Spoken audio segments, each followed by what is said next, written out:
Hi and welcome back to Ultrasign. And Andreas, please say something. Yeah. Hello. Hello. Uh, How do you do? I'm fine.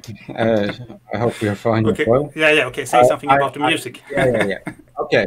I want to share this track.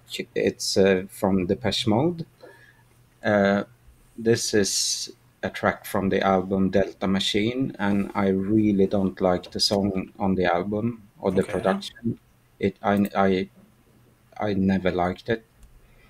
It was released in 2013, and I just never understood the production, and not even the song transpired as a great song. But then they released a live recording from the studio in New York, from the recording sessions, and that's what we're gonna listen to now. And it's very nice, and of course, it's not completely live. It's probably not live at all, but it gives the feeling of some kind of live setup in the studio with the Okay. producers and musicians and the band. And so I really like it. Okay. Well, let's check it out. And Yeah. yeah.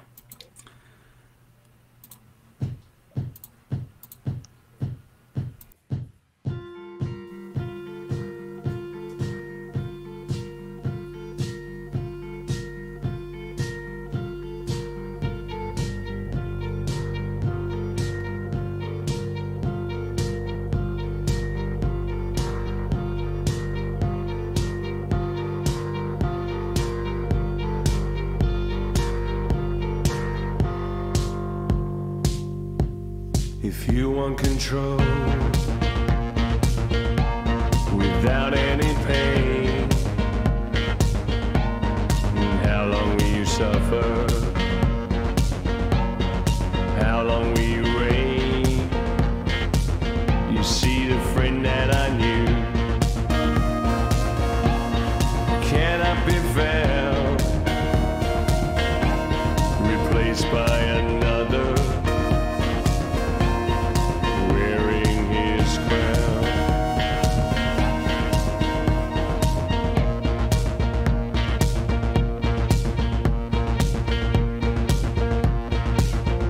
There's a place where I go without any sound,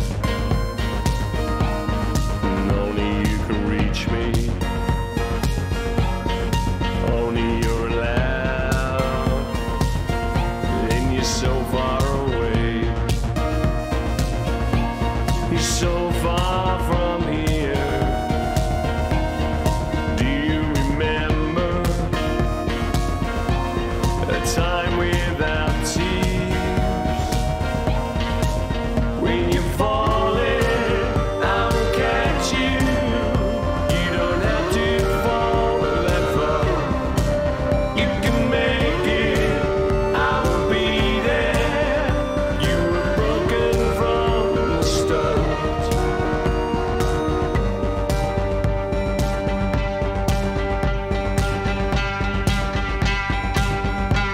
When you were a child, you dream all day long. You dream of the future and get lost in your song. But now that time has gone. It's lost for you now. Words long forgotten, forgotten somehow. When you're falling, I will catch you. You don't have to fall that far. You can make it, I will be there. You were broken from the start. When you're falling, I will catch you. You don't have to fall that far.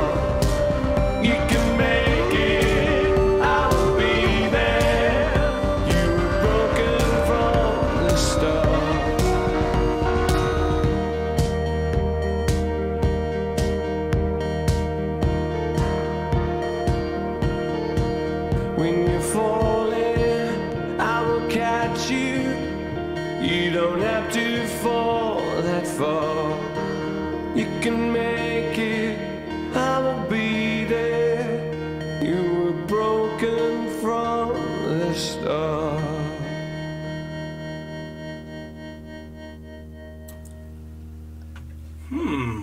Nice.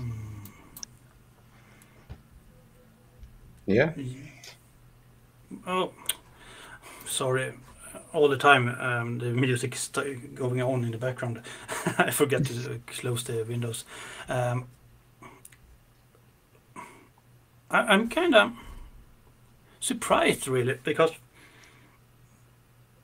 this band is, everyone knows about them, and how big they were and how much influence they had on the music back in the days.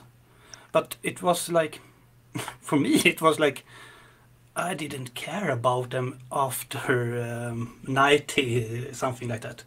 And I really have no idea what they have done after that. So every time you play something from them that is kind of new, it feels like it's like, why did I stop listening to this? Because I really enjoy that one. Yeah, exactly.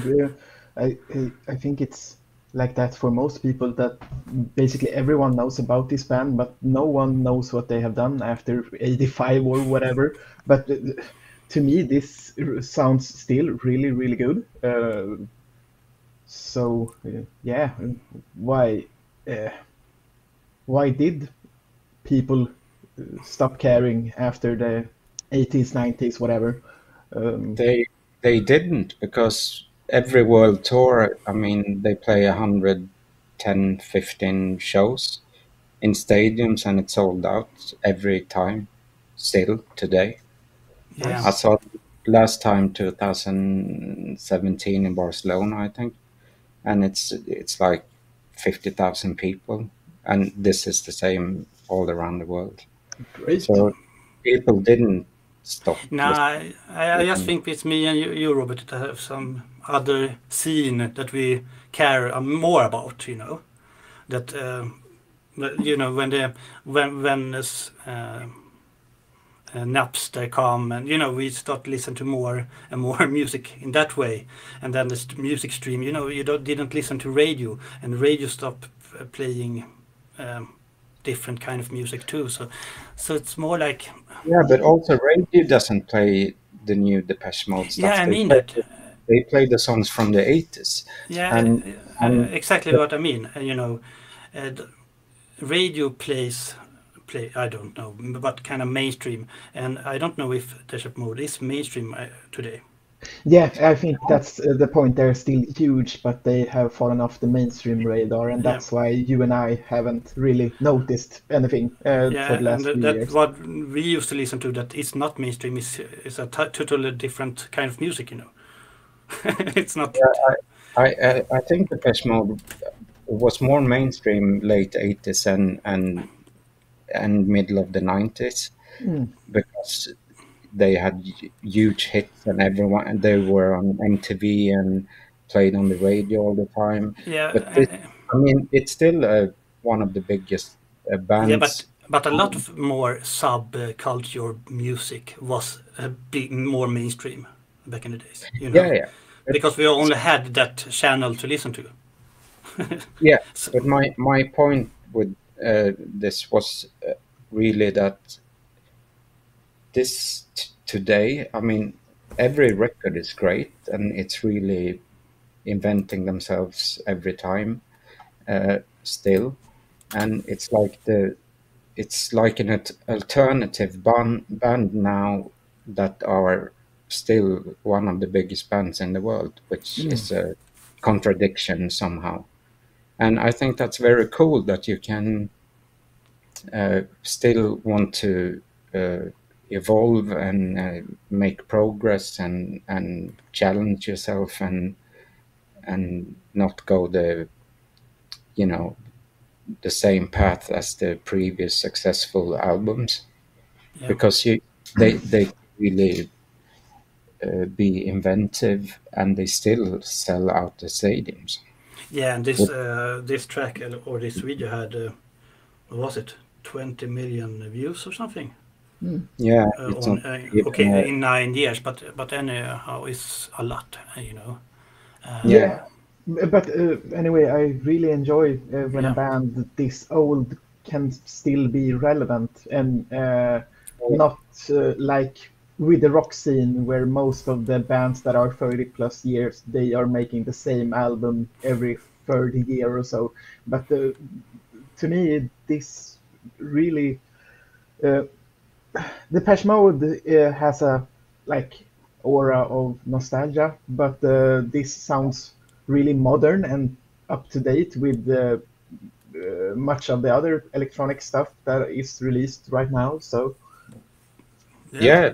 Musically, I think they are very relevant, but not in a mainstream sense, mm, because uh, they kind of, as you said, Niklas, and you, Robert, you think of them like an 80s band that mm, had the big, the success story in the 80s, and then kind of it's living on old merit now, but it's actually a relevant band on every album which How they how, still how is it, make. Andreas? Did you see them live?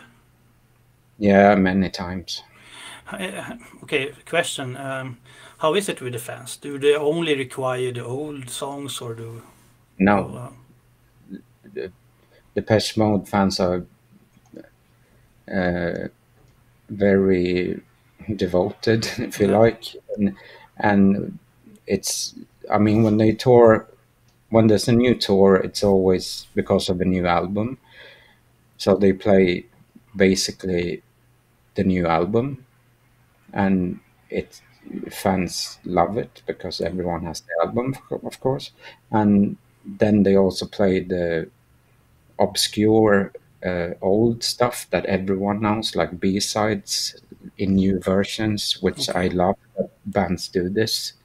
And then they also play the anthems, of course, yeah. because that's kind of uh, Yeah, it's because what Robert said about a lot of rock bands, it's I don't think it's just the bands that get stuck. It's like the fans just required. You have mm, to sound the same. You have to play the same song, yeah, and then you because have the it, band 30 years on the stage, and do we have played this fucking melody once yeah, again? exactly. mm, So, but then they have become only a nostalgia Yeah, act, and this band, they never became that, which I I admire a lot. That still pushing the limits, and yeah, especially when it comes to productions, working with different producers and really uh, pushing the edge. And there's a joy in creating something new, not just release an album which is okay to be able to make another tour, yeah, because it's still about the adventure spirit to try to push the limits mm, that they have. I mean, not the limits for everyone else, but if we're gonna make an album, it has to be challenging sound yeah. wise, which is Because cool. the image I get in my head when I see videos as this, where they record while performing it, basically. Like you said, we are not sure if it's 100% live, but No, but, it's but most lots of probably what you call a studio live, right? Where yeah, you record some stuff in one go and then take another layer in another go and the vocals yeah, later and on. then it's someone fucks up in one take, so you just edit.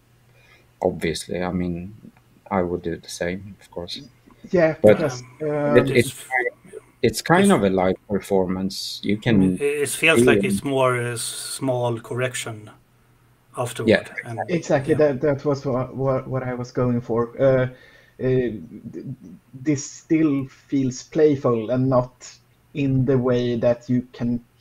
in some cases, in some songs, you can really hear that they have remade a specific bar or specific part 100 times. You could really hear that this was made in more or less one go, and I really enjoy where you get the organic feeling of it, I guess. Yeah. Yeah, I even when it comes to the producer guys, it's kind of improvised with this old sequencer machines because they behave very irrational. Mm, So they kind of invent it as they go along, and what happens with the machine happens. It's always in sync, but you can't really control it. And I think that's really cool because it doesn't sound like a studio production, this, but it sounds really, exactly. really cool, alive, if you like, in a Mm. way. So yeah, glad you like it. I really Yeah. enjoy this one. Yeah. Really good. And I hope you continue to give us more from this band because they are I would. well. Yeah. There's Um, plenty. yeah. That I know. Yes. But it's well. It's and I really enjoy how we talk about them after because I learn a lot of this about them and about the scene and the fans. So yeah, good stuff and great track. And see you later, people. Yeah, right.